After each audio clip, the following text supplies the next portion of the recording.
The midpoint formula was used to find a midpoint. So I wonder what the distance formula is used for.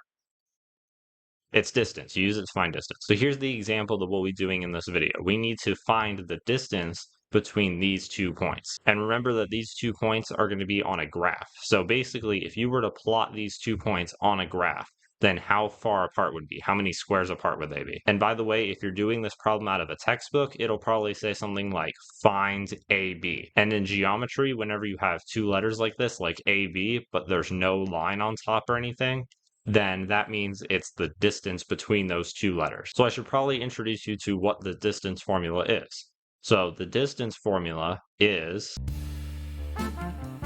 this. This is the distance formula. The square root of x squared minus x1 squared plus y2 minus y1 squared. So basically what we're doing is we're taking x2 minus x1. Those are the x's of our points. So we're taking the x of this point, because remember it goes x then y, and the x of this point. So we're subtracting them, which means we're finding the distance between them. Like, for example, the distance between 5 and 2 is 3, because 5 minus 2 is 3. So we're finding how far apart these two numbers are, and then we're squaring that. And by the way, when you square a number, it instantly becomes positive no matter what. So it actually doesn't matter which one you use for x2 and which one you use for x1. So the way that we use any formula is we just plug in what we know. We rewrite the formula, but whenever we know a number, then we replace it with that number. So I've rewritten our square root, and we're going to go ahead and plug in what we know. So x2 is the x of the second point. In this case, our second point is b, and our x of that point is 2, because negative 2 is the y. It goes x then y. So x2 is 2. And then our x1 is the x of the first point. This is the first point here, which is a, and the x is negative 1.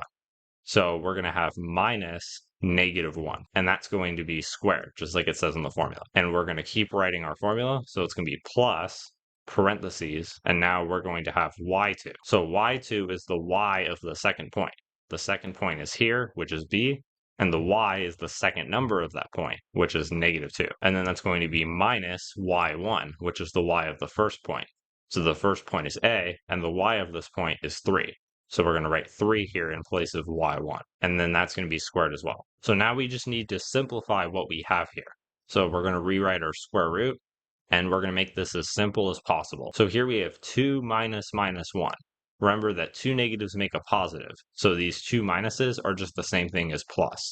So 2 plus 1 is 3, and 3 is going to be squared. And then that's going to be plus negative 2 minus 3. So think of this as dollars. You lost $2 and then you lost another $3. So in total, you've lost $5. So it's going to be minus 5. And then that's also going to be squared. Now let's go ahead and keep simplifying. So here we have 3 squared. Squaring just means multiplying by itself. So 3 squared is the same as 3 times 3, which is 9. And then that's going to be plus negative 5 squared. So that's the same thing as negative 5 times negative 5. And 5 times 5 is 25. But whenever you're multiplying, when you multiply two negatives make a positive. So this is actually going to be positive 25.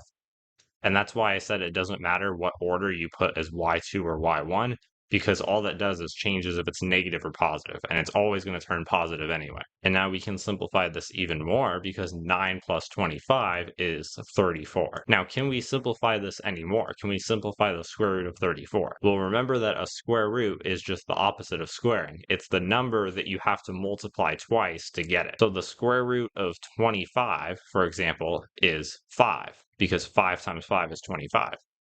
And the square root of 36 is 6. And I know that because 34 is in between these two numbers, that means we're going to get a decimal, which means this actually can't be simplified. So that means that we could just leave our answer as the square root of 34.